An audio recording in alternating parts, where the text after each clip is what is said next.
completely honest, I'm rather nervous about giving this speech. I'm told that public speaking is like going to a nudie speech. The first 2 minutes are always the hardest.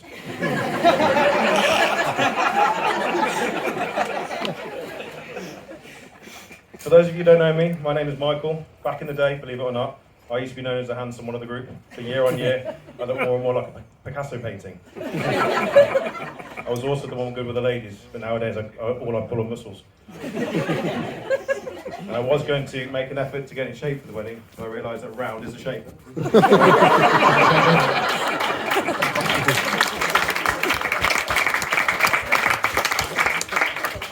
Also, Paul, you made it incredibly difficult to follow, so thanks for that, mate. I know this day is about Paul. I've only met him a few times, but once during our suit fitting over at Sam's stag party, and I can honestly say that he's one of the most hilarious blokes I've ever had the pleasure of meeting. He was the talk of the group and outlasted all of us throughout the whole weekend. So Go on, Paul. also, I've been told that women go for men that are just like their fathers. And after seeing little Paul in the urinal a few times years ago, I see why she went for Sam.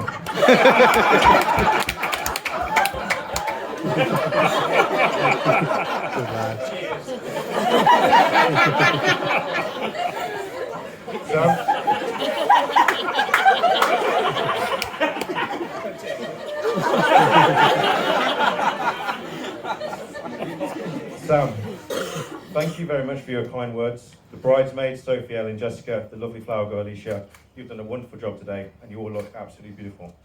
Of course, they're only rightly outshone by the gorgeous bride, Lisa.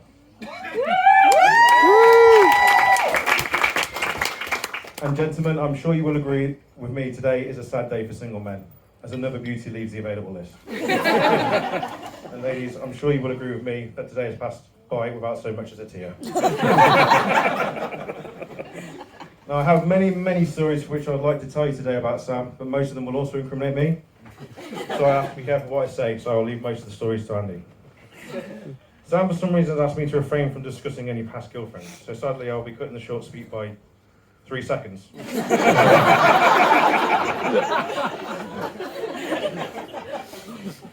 Sam's dating history, excluding some bestiality and some weird porn moments, please don't ask. It is pretty much non-existent. However, I suppose we should thank Sam for having his wedding on a weekend to avoid any interruptions for any ex-girlfriends, as most of them will currently be down Bedford Pipe Skate Park, drinking orange Bacardi breezes and talking about their training bras right about now. Now, as there are 2 best men today, I will keep this speech short and will only last a few minutes. Lisa, short and last a few minutes is something you'll certainly have to get used to.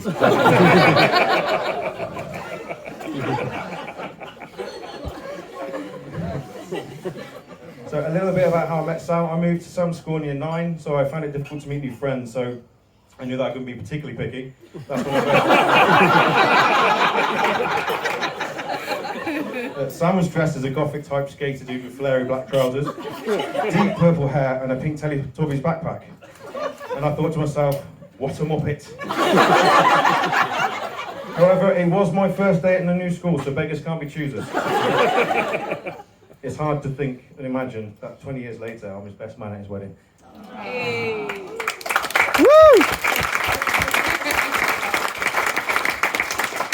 Lisa tells me that they met at Gia Max's wedding, where Sam was a +1 with his good friend Bob. Lisa tells me that the first time that she met Sam, she thought that he was handsome from afar, but now she thinks he's far from handsome. Lisa also tells me they met up 18 months later on Tinder, but it never really matured there as Lisa kept swiping left. Sam eventually moved to Facebook Messenger in an attempt to woo her, and eventually she gave up through peer pressure and went on their first date at Mackie Mayor in Manchester. The rest is history. It just goes to show that stalking and rehypnol can have a happy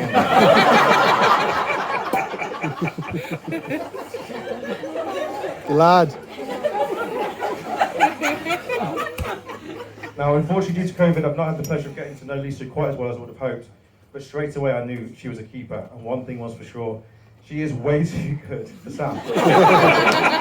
I mean, Lisa, come on, what were you thinking? To start with, Sam used to be one of the laziest workers I've ever come across. He used to brag about the fact that he did a 17 minutes of work during a 4-hour shift, dossing in the canteen and playing pool whilst he should have been stacking some frozen chips at Tesco. And the only reason he didn't get fired from that job was the fact that his boss was just as lazy as him and he couldn't be bothered to fill out the paperwork. Sam also can't handle his alcohol. In fact, he's adopted a well-deserved nickname in the Boren family as, Lisa? Sicky Sam? In fact, the night Sam asked for Paul's blessing, he ended up throwing up all over Julie's vegetable patch. Julie, I'm sorry if you didn't know that, but at least you now know where the extra carrots came from.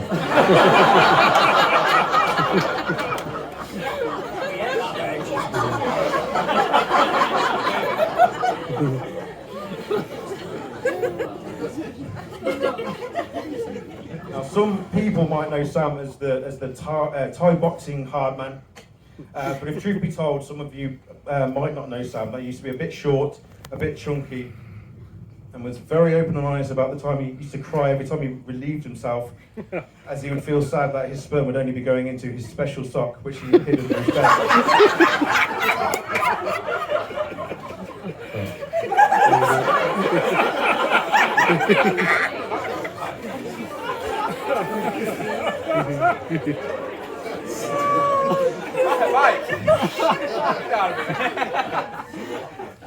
Now, there were moments during his time at university when Sam would spend the whole summer doing weights and cardio training, and he would come back in fairly decent shape.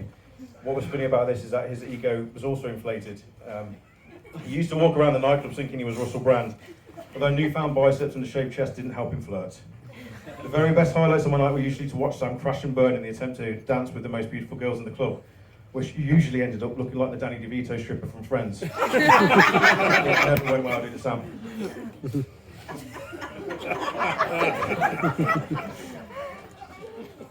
Some of you might know I've already congratulated Sam. I said, well done, mate.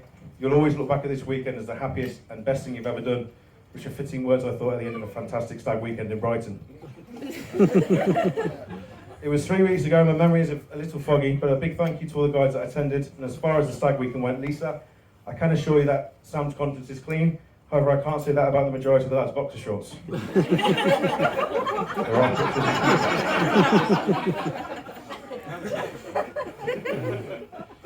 Now, I do know that the best man speech should be all about slating the groom and saying that he's not good enough for Lisa, but I would just like to take a minute to tell you exactly why I think he is. Sam, you are the most loyal friend any bloke could ever ask for. I confide in you when I need guidance. My nights out with you, despite their recent rarity, it is something that I most look forward to. You are a fun-loving, down-to-earth, chilled-out soul and the life of the party when you're not throwing up. It has been an absolute privilege watching you grow into the man you have become today. I know that there are a few people looking down at us and smiling and admiring the newlyweds too. Sam, your mum would be so proud of the choices that you have made and the man that you have become. So I'd just like to take a quick make a quick toast for the people who couldn't be with us today. Cheers. Cheers.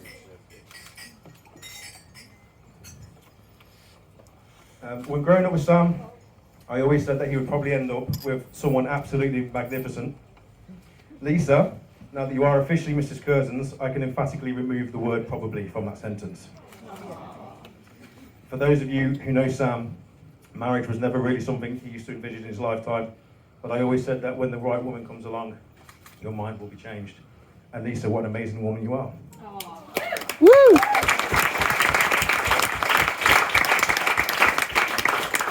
So the very fact that even last night they couldn't be in separate beds is truly a testament to the love. So let me just say how lucky you are, Sam. You will be leaving here today having gained a wife that is warm, loving and caring. A wife who is funny, articulate and who radiates beauty wherever she goes. And Lisa, let me just say how lucky you are leaving here today with a gorgeous dress and a lovely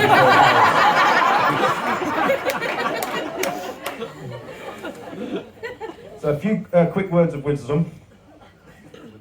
Never go to bed in an argument. Always stay up and argue. The best way to remember your anniversary is to forget it once. Always remember these 3 little words. You're right, dear. Always get on with your mother-in-law I haven't spoken to mine in months, not because I don't like her, I just don't like interrupting her.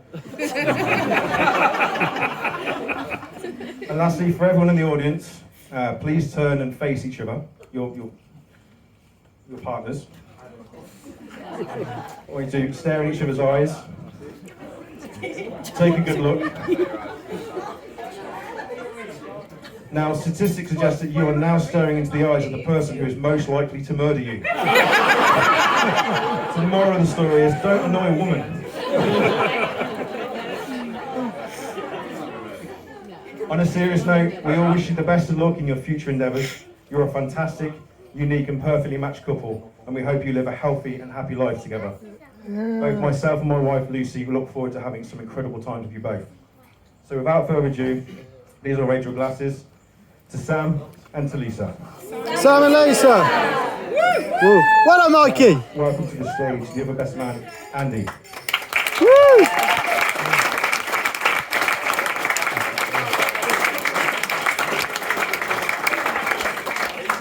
I feel like we, can you hear me okay?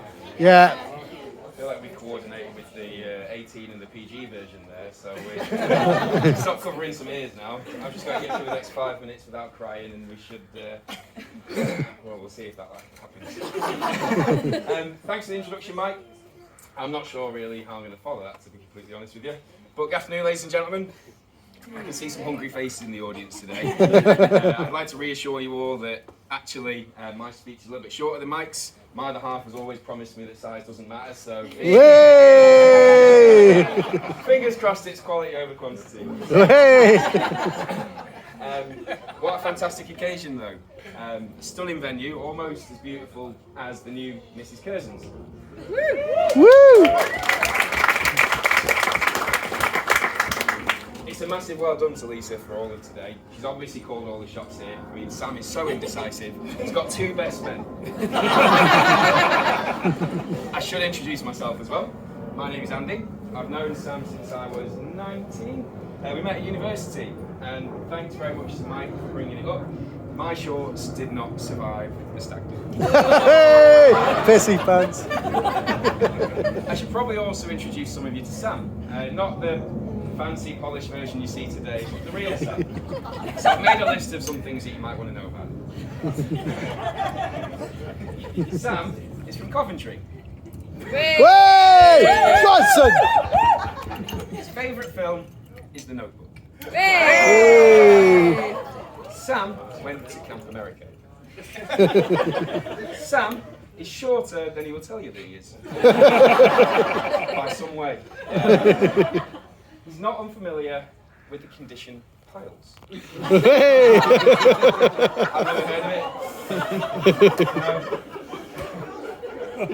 Don't have to mention, but Sam went to Camp America.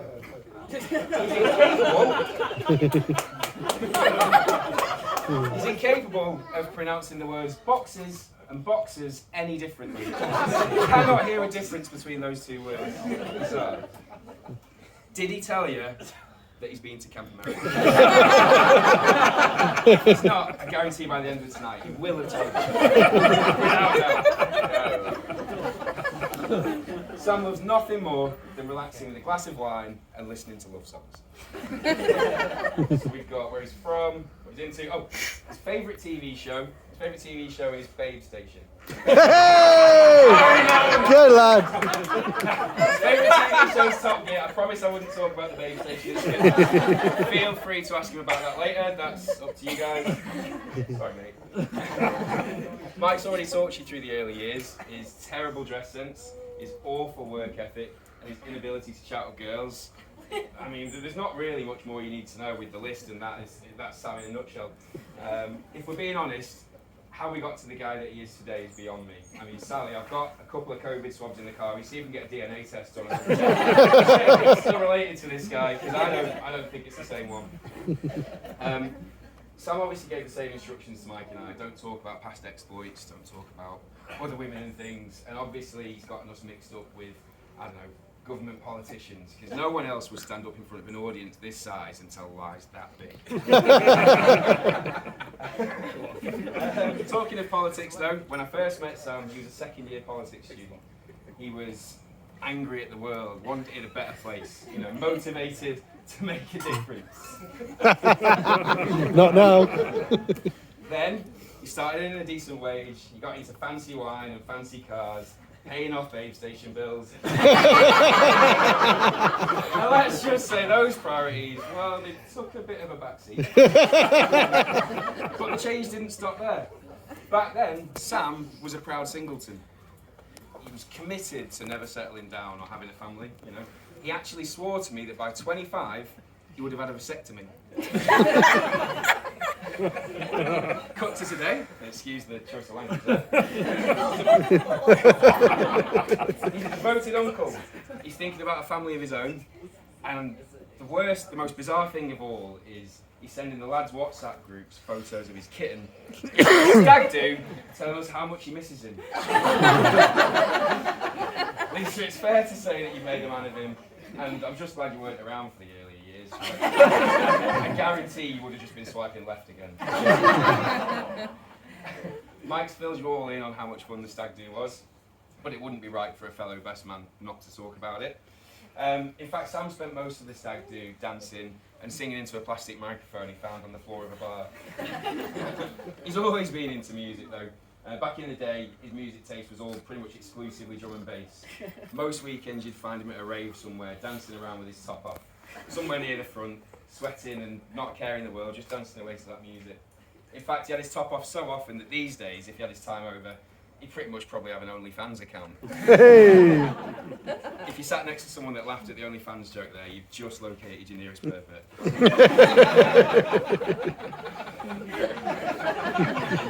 A few people have commented that it's a bit weird that we had a stag do on Pride weekend in the gay category.